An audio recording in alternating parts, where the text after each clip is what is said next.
What up, YouTube? It's Knowledge of Self-Determination. Back with some more Black History every day. Today is February the 18th, and today we'll be talking about what happened in 1688, which was the Quakers at Germantown, PA, adopting the first formal anti-slavery revolution in American history. So I'll go ahead and get right into it. The 1688 Germantown Quaker petition against slavery was the first protest against African American slavery made by a religious body in the English colonies.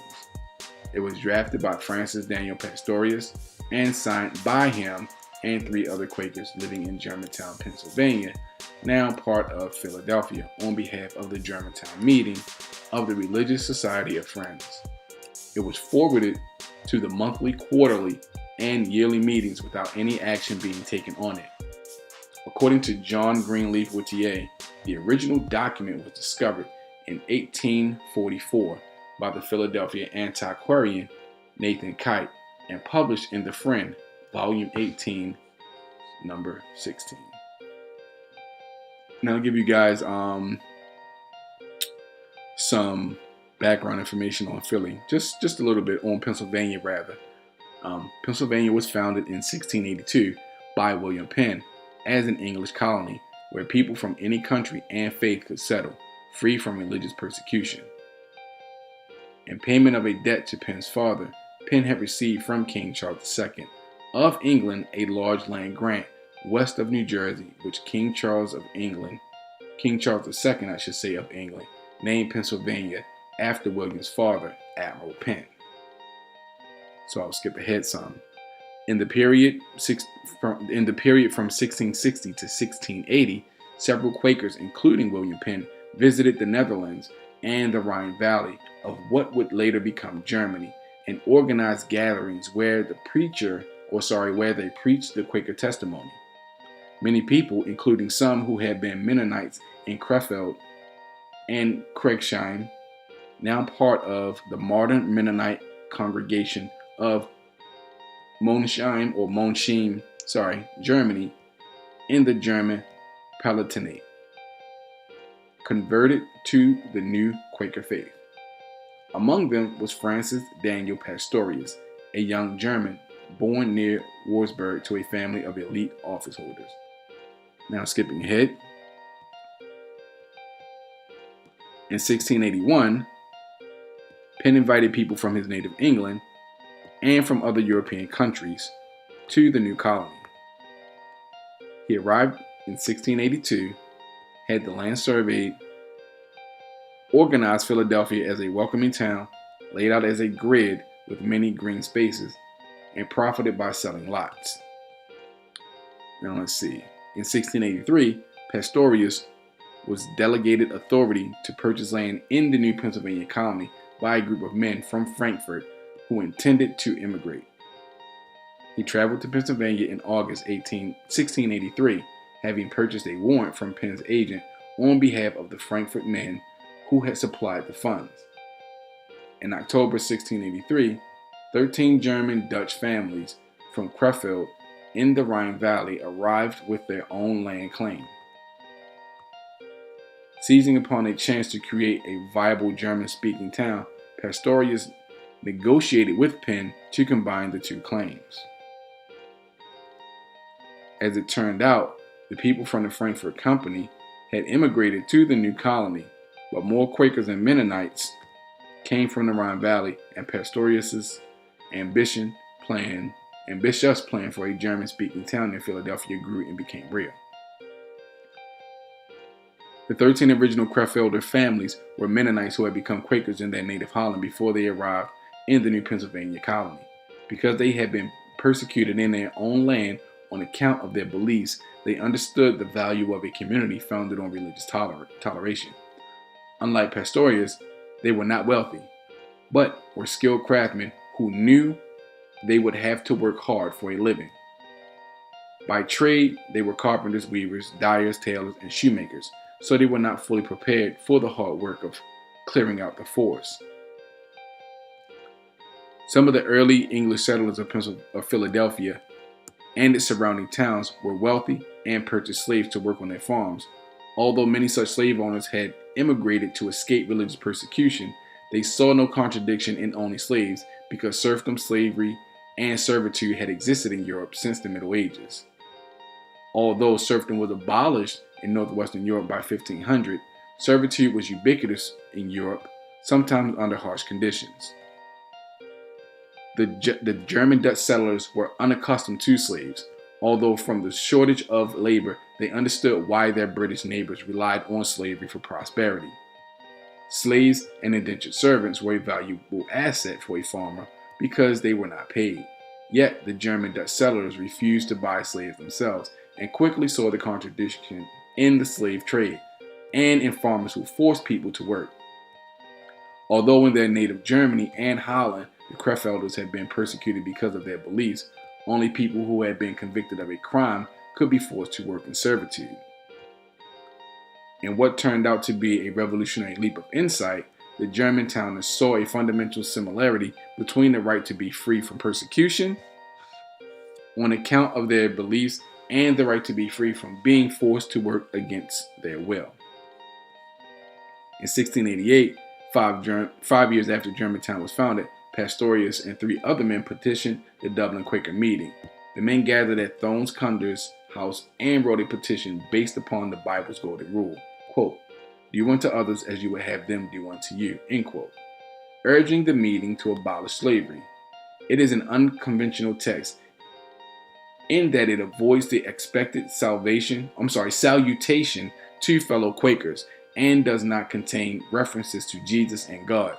It argues that every human, regardless of belief, color, or ethnicity, has rights that should not be violated.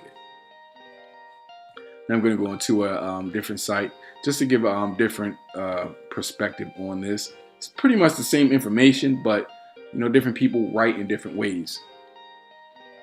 The petition reminds the British Quakers that they fled oppression based upon their conscience, but are here because of oppression merely based upon the color of a person's skin. Engaging in slavery is participating in theft and forced adultery. Buying slaves is buying, quote unquote, stolen, end quote, people. And families are indiscriminately broken up to form new ones. The petition asks the Quakers, who are pacifists, how they will react if the slaves revolt and turn the tables. Would the Quakers then take up sword and fight, or would they maintain their pacifist ways and allow themselves to be held as slaves? Further, the petition questions how Europeans in non-slave holding countries will feel about moving to a colony where people are treated like cattle. Because slave revolts were a real thing in the 1600s. Because the Africans that were in the Caribbean, like in Haiti, like the Haiti Revolution and all those different places, had been revolting. They had revolted plenty of times and had been doing it for decades. I would say Africans have been fighting for their freedom ever since it was taken from them. It would seem that way. It would seem that the history actually supports that claim. I mean, we can go very far back with this. Like Toussaint L'Ouverture, his revolution in Haiti was one of the most famous revolutions. But I'll continue. Over the years, the table upon which the 1688, okay, that's inconsequential. It's just talking about the table that they actually wrote the petition on. Envisioning a utopian society, Penn included a Bill of Rights in his 1682, quote, frame of government of Pennsylvania, end quote. Despite this framework, Penn, however, failed to ban slavery. Faced with acute labor shortages, some of the English Quakers who settled Pennsylvania and William Penn himself purchased and owned enslaved Africans, for the first 150 of whom arrived in 1684 to help clear ground for the new colony. 4 years later, Pastorius and a small group of other German settlers met at the Germantown home of clothes dyer Thones Cunder, and there wrote a protest that employed a broad range of arguments, both principled and practical. First, drawing on the golden rule as they explained it in the above quote, which we already know from the other site that I read from. So I'll skip ahead. The issue, however, did not die. The next protest came only 5 years later, made by an anonymous group of Quakers in 1693. This was followed by other protests and by the growing number of slaves in the colony, some 4,000 by the mid-1700s.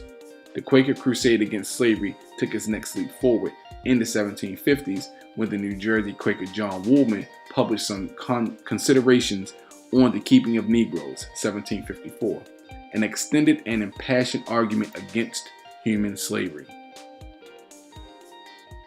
As the American Revolution approached, the contradictions between their own demands for freedom and liberty from English tyranny and the simultaneous enslavement of people of color fueled the founding in 1775 by Anthony Benezet and 9 other Quakers of the Society for the Relief of Free Negroes unlawfully held in bondage.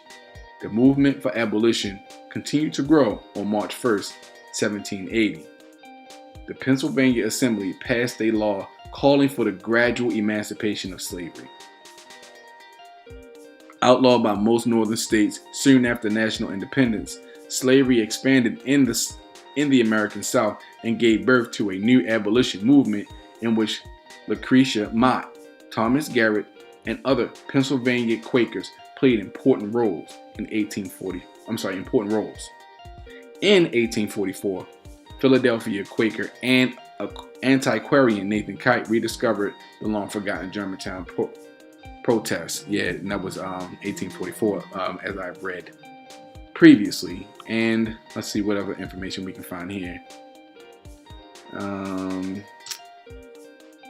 Realizing that the abolition of slavery would have a wide and overreaching impact on the entire colony, none of the meetings wanted to pass judgment on such a quote-unquote weighty matter. Philadelphia yearly meeting minutes that they would send the petition to London yearly meeting without mentioning whether they actually did so.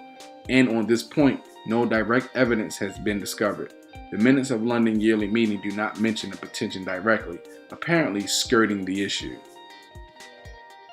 So this is just a brief history of the first actual slave protest or anti-slavery protest and or petition that actually happened in America. Now, I'll put the links, as I said before, in the description so that you guys on your own time and your own leisure can actually look up this info and get more detail about the situation. Let's see. I'll just read just a little bit more. The petition contains several points of difficulty for the reader unfamiliar with history.